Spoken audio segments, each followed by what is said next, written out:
Terizla. Roam, Terizla roam. Now we see Terizla in the mid lane.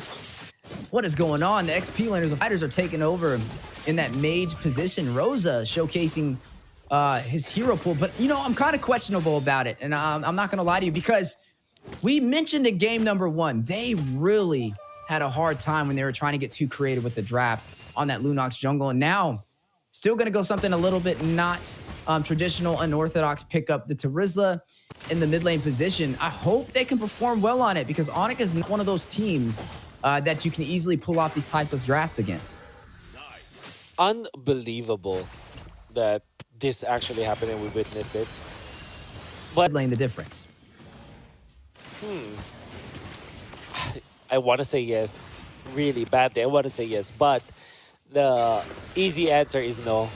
This might even be a liability. Now Alien has to get out. No control now for the turtle for Flux Esports.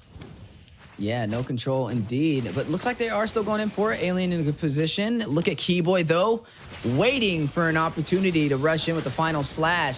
Set up the team for an opportunity to get that retribution.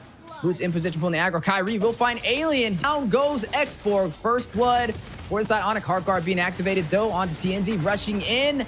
Another roam going down. TNZ, though, will claim this turtle for Flux Esports and also draw a kill. Shuts down Kyrie, but now need to get out of there, making the most out of the mobility. On some skates, sliding through the land of Dawn as they're able to pull that off and take a kill to even out the scoreboard. So ONIC really got baited into taking down Alien, which kind of makes a lot of sense. But then again, that X-Borg is already very low. That actually forced Kyrie to commit some of his energy as well as some of his spells before the turtle fight to get into position to take out Alien. So he wasn't really the best spot to start that turtle. And that also meant that from getting to the back line, and he has a little bit of that momentum boost, knowing Apex 47 has the heart guard when things get a little tricky, and hey, he was able to take down Kyrie. So it looks like so far their plans are working in their favor. Speaking of TNZ, there it goes again. The dynamic duo combo giving ONIC a hard time, forcing out the Netherrealm. Rosa with the penalty zone tries to get away, but no! Kyrie with the response shuts him down 2-1. ONIC leading in kills, bottom side though. Last Sanity dropping detonus. Welcome from Boots into the bush for the stun, forcing out the flicker from Alien. Both of them very low, still taking this fight. And Boots draws the kill. Wow, great movements coming out from Boots. Baiting out Alien, and then the duel, he was able to win with that flicker. Alien didn't really expect that to happen, but now TNZ is going to be finishing up the kill, but there'll be a lot of trades here. Ooh, Kyrie able to find Apex 47. He used the retribution on him to kind of keep him at bay, to be able to burst him down. He will not have that for this turtle, but like we said again, ONIC, one of those teams that kind of focus on getting those kills nice and early. It's okay. We know they're not going to go for this turtle anyway. We might as well get the slightest advantage we can. And there you have it, now leading the way 4-2. 1,000 gold lead and the third kill so far from Kyrie. I mean, he was opening up the game in match number 1 over there with that Martis, and now it's looking like it's coming to fruition again with the Nolan pick. Yeah, and you can see that they're not making the beeline towards the turtle yet because it kind of felt like TNZ knows that he has a little bit of level advantage, so he can go for the purple first and then get the level 10. But Kyrie, that is a crucial Lethal Wanderer, by the way, because that's levels that it's EXP that you take away from Kyrie. So TNZ actually great heads-up play in that regard. Yeah, definitely still putting on pressure, still trying to find a way to keep their momentum rolling. Even though ONIC has the slightest advantage, can't count them out just yet. Rosa pulled in, down to about 50% HP. Rotating around with this untraditional pickup on this Terizla, but still trying to provide that opportunity with the penalty zones. Turtle spawned in though. There it goes. Heart Guard activated onto TNZ. Use the electrifying beats. Triple knockup. Rosa with the set. Alien with the punish. Finds Kyrie. Boots will take down TNZ. Rosa finds Boots. That is going to be a 2-for-2 trade as Albert shuts down Rosa. And wait a minute, Suns will shut down Alien. Apex 47 forced back into the tier 1. Everything is on the line for Flux Esports right now, right? I mean, if they lose this game, they're done. They're knocked out of Game of Futures 2024, packing their bags and going home. ONIC, they have insurance. They know if we lose this, hey, we're going through to game 3, baby. So no need to worry. But Flux Esports, a lot of pressure on their side, and you can definitely tell they're giving it their all and playing a little bit more calculated this time around. Speaking of calculation, another one going down. TNZ's going to find Kyrie. Big play for Flux Esports, but the response back from ONIC. Last standing from Alien for some massive AoE damage. Albert will find Sunshine. TNZ trying to get away. Heart Guard activated, keeping him alive. Keyboard in the chase, but now the response back. The stun from Apex 47. The counterplay from TNZ. Maybe able to get him. Shuts down Keyboy. Albert responds back, taking down TNZ. Rosa trying to make his way back into the mid lane. Albert and Boots on the chase. Will drop down. Nizam and Force and Albert will take down Rosa. Last Insanity, though. The punish back. Both of these teams fighting it out, getting answers across the board. Alien shuts down Albert, but Albert will take him out as well. That is a 3-for-2 trade, but ONIC leading the way, still 11-7, and now pulling the aggro for this Lord. Oh my god, ONIC, what a good exchange for both teams, in fact. Like, it's a showcase of skills. TNC overheating and trying to punish Keyboy, but Keyboy, good communication between Keyboy as well as Albert. Keyboy did not move, so the TNC will also be pinned into that spot, and he kind of survived for a little bit. That is Arlott anyways, with a lot of spell vamp, so that's why he had a little bit of staying power. It allowed the Albert to close in the gap and to eventually get a triple. He eventually died because of that, but because TNZ died after Kyrie was already long overdue when it comes to respawn, that allowed ONIC to have a better trade-off after the kills, right? Because Kyrie has now respawned, he can burst the Lord so easily, as you've seen, and because TNZ died a few seconds when Kyrie is already dead, he wasn't able to reach the Lord fight. So that's gonna be great for ONIC, forcing the Heart Guard again against Flux Esports. Yeah, and a good play too, right? I mean, they noticed a little bit of that focus from Apex 47 onto TNZ, forces out the Hard Guard, opens up the opportunity to take that turret on the top side and the turret for the mid lane defense, though. Rosa with the full Sin dive, with penalty zone hit with Detna's welcome boots. Gets the stun on the wall. Zama Force drops down. Albert trying to find his 6th kill of the game, highest kills in the game so far for ONIC, as they open up this map even more in their favor, leading by 1 turret and also up by 3,000 gold.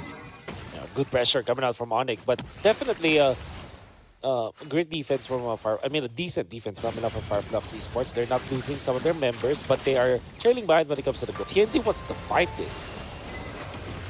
Looks like they want to take the fight, but can they pull it off? Last Sanity going down. Alien does not have the Faraga arm and needs to get out of there. Chunk very low. ONIC putting on some pressure up against Flux Esports. Now taking control of this game. Flux having to kind of be reactive, similar to the first game we've seen. I wouldn't say as much of a one-sided story, but still, you can tell ONIC is controlling the tempo. Yeah, great plays coming up from Flux. So far, I mean, from ONIC, but TNZ, I think that there's a lot of, there should be a lot of credit that could be given to this guy, 4-2-2 at this point, like playing the Joy in a very aggressive manner, even when they're trailing behind. He knows the limits of the hero, that in a way, especially because they have the Angela, but more so because of how much he's able to be aggressive. The thing for ONIC is that they know how to deal with this, how to handle this kind. I want to say poke coming out from the Joy, which is not actually a poke because it's an assassin. It doesn't like visually makes a lot of sense to say that is poke, but in a way that is what TNZ is doing. Like he's looking for an opening, at least. He's making an opening so that ONIC will just back out and maybe he finds 1 kill, or maybe he attracts ONIC's attention and baits them, but ONIC is not going to fall for the trap. Speaking of traps, major objective on the way. Luminous Lord intact. Tienzio, he's going to join the party nice and early. He's going to jump in with the electrifying beats. You are going to see the Heart Guard activated, but I don't know about that because that's 2 major ultimates off the playing field. A chance for ONIC to respond if they do want to take this clash. You are going to go ahead and see Kyrie, though, respawn back to the base. A little bit of that regen, getting ready to go ahead and take that purple buff. Boots in a good position. I mean, he's running this Barats, right? He's a bully. He has all his stacks. He's able to maintain them off of this Lord and also in the mid lane. But now you are seeing Flux Esports trying to go in, trying to actually take this fight in the Lord pit.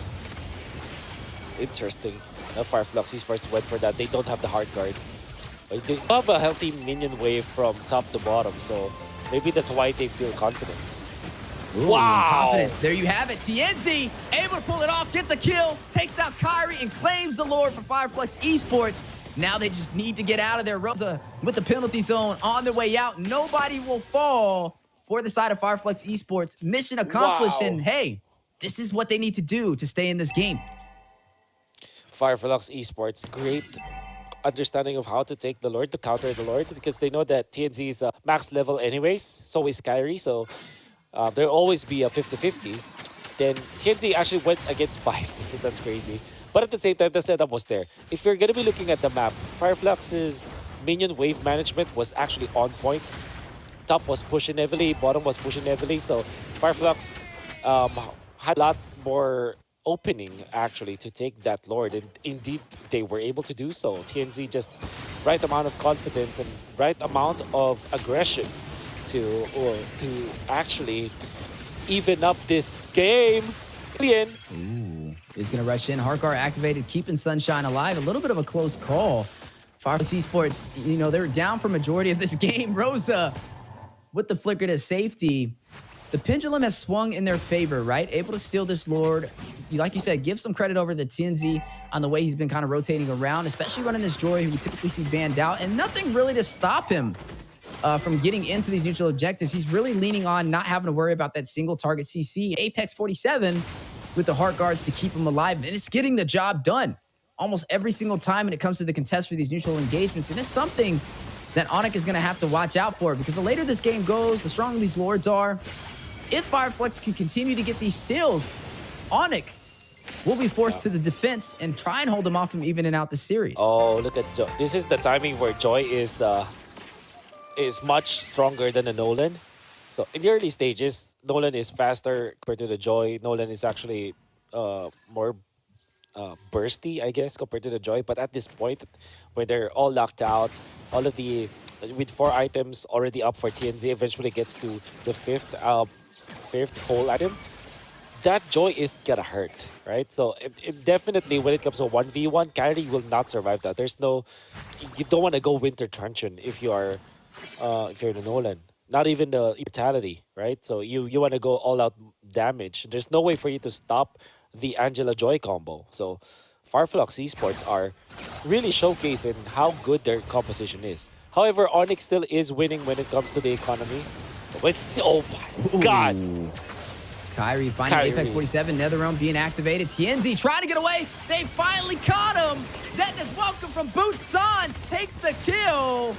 High value target in there. Finish. Sunshine trying to escape. Hit with the final slash. Kyrie still in the deal with the fracture. We'll shut him down. Albert in the mid lane. We'll find Alien. One more member left to go. Rosa, the mid lane to Rizla. Left to fight the full 5-man team. What time is it? What time is it, Wolf?